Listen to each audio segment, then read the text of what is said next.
Here's a guy who thinks he has a question that atheists fear. Okay, today we're going to talk about the one question that all atheists fear, or at the very least, they really hate to try and answer this question. I've been debating, going back and forth with atheists for just over a year now, and sometimes I feel like catnip, and I feel like they think they're the cat.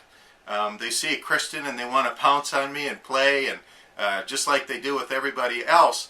And they always pose this question, and the question is, give me the evidence that Christianity is true, that Jesus is God, things of that nature. So I'll thinking they're honest, I'm going to go down the evidence, and I'll cite the scientific evidence, the historical evidence, the archaeological evidence. How could there be scientific evidence of a God? Science studies that which is observable and testable. How can you test for the existence of a God or test whether Jesus is a God? It's not clear to me that there is even a clear definition of a God. It seems to be defined as something which is not physical, but if it's not physical, what is it? And what would it mean for such a thing to be observed and tested in a scientific way? How can you have historical evidence of a God? And how do the historical accounts of Jesus demonstrate that he is a God? Even if Jesus really performed every miracle described in the Gospels, it wouldn't follow that Jesus is therefore a God. Even if Jesus really healed the sick, turned water into wine, and rose from the dead, the fact that he had those powers isn't evidence that he was all-powerful. And again, since it's not clear what a God is even supposed to be, it's not clear what would constitute evidence that Jesus was one. I've never seen any archaeological evidence that Jesus existed at all. There's testimonial evidence, but there are no surviving artifacts like the cross, despite all of the people who claim to have some bit of it, or a contemporaneous painting or sculpture. The closest thing we have to archaeological evidence of Jesus is the Pilate stone, which is a stone with Pontius Pilate's name inscribed on it that looks as though it was probably created during Pilate's lifetime. And that's not really even evidence of Jesus, it's only evidence that at least one person mentioned in the Gospels existed. Third-party evidence, fulfilled prophetic evidence. Third-party evidence is hearsay. It's the weakest possible form of evidence. Hearsay evidence that Jesus was a God is essentially that someone heard someone else say that Jesus was a God. Nobody should find that even remotely convincing. And you can't claim fulfilled prophetic evidence without applying hermeneutic contortionism to the Old Testament messianic prophecies. Jesus didn't really fit the Old Testament description of the Messiah at all. As the New Testament scholar Bart Ehrman says in his book How Jesus Became God, it's very surprising that people came to think of him as the prophesied Messiah, given the fact that, as far as we can tell, Jesus did nothing during his lifetime to make anyone think he was this anointed one. That is to say, he did not come on the clouds of heaven to judge the living and the dead, he was not a priest, and he never raised an army and drove the Romans out of the promised land to set up Israel as a sovereign state. Apologists try to rebut this by asserting that it's all somehow metaphorically true, which they have to assert because of how obvious it is that a face value reading of the prophecies about the Messiah clearly doesn't match the attested life of Jesus. Statistical probabilities.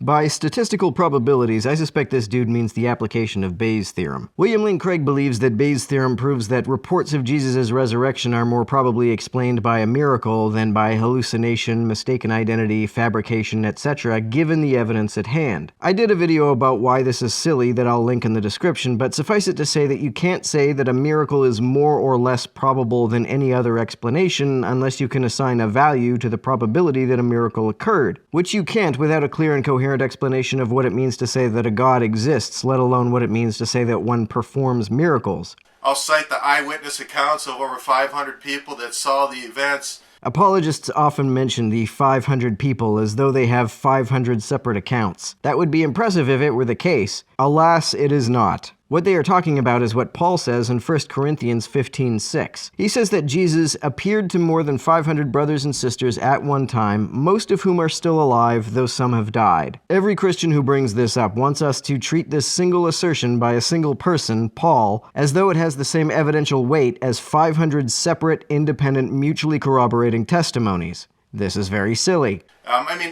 25,000 pieces of parchments and documents that are original and show that the text has never been altered? First of all, there are not, in fact, 25,000 manuscripts that have never been altered. Most of the manuscripts counted in the 25,000 are translations, and translation, I think, should count as alterations. The number of manuscripts in the original Greek is only 5,800. The 5,800 Greek manuscripts are not all complete. Many are very small fragments, and they do, in fact, contain inconsistencies. Bart Ehrman says in his book Misquoting Jesus that even scribes who were competent, trained, and alert sometimes made mistakes. Sometimes, though, as we have seen, they changed the text because they thought it was supposed to be changed. For example, when they came across a passage that appeared to embody a mistake that needed to be corrected, possibly a contradiction found in the text, or a mistaken geographical reference, or a misplaced scriptural allusion. Ehrman gives the example of a difference between the 4th century Codex Vaticanus and most other manuscripts. He says that in the opening of the book of Hebrews, there is a passage in which, according to most manuscripts, we are told that Christ bears, Greek pharon, all things by the word of his power. In Codex Vaticanus, however, the original scribe produced a slightly different text with a verb that sounded similar in Greek. Here, the text instead reads, Christ manifests, Greek phaneron, all things by the word of his power. So the manuscripts are not all identical, but even if every manuscript were perfectly identical, it's not clear how that would be evidence that Jesus was a god. I mean, I go through mountains and mountains of evidence only to have them say at the end, well, that doesn't really count. That's not really evidence. You still don't have any proof that God exists, and you certainly don't have any proof that Jesus is God. I can understand how that would be frustrating if they just said that without explaining it, but I just gave some pretty thorough explanations why your purported evidence is weak at best and not at all what you seem to think it is at worst. Well, the first time I heard that, it was pretty stunning. I was actually stunned into silence. I didn't know what to say to that, because whenever you're speaking with somebody, you show them evidence, naturally you think that they're actually going to look at the evidence and find out for sure for themselves, like millions and actually billions of other people have done, that it actually does exist. Well, I looked at the evidence and saw that in some cases it does not exist, and even when it does, it is the weakest form of evidence. But an atheist will just sort of brush it all aside and say that it doesn't really count. Well, I came on the one question that all atheists fear and no atheist can answer by accident. Because one day I was so flustered I said, okay, show me the evidence you have to prove that God does not exist.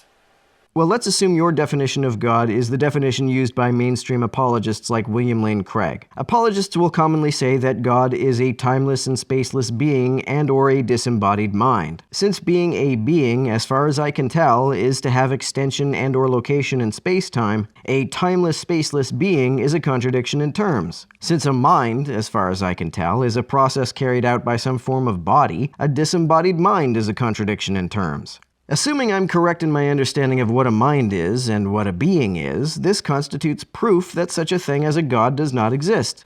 And I got an answer like this. It was a blank stare. They don't have evidence that God doesn't exist. None. They never have. And the very thing they accuse Christians of having, which is blind faith, turns out is exactly what atheists have. They have no evidence to support their position. They have no evidence to support that God doesn't exist. So they live with a blind faith that God doesn't exist. Whether this statement is true also depends on what kind of atheist this dude is talking about. Lots of atheists are agnostic atheists. They are folks who merely lack the belief in a God rather than affirming the non-existence of a God. You don't need faith to lack a belief in something.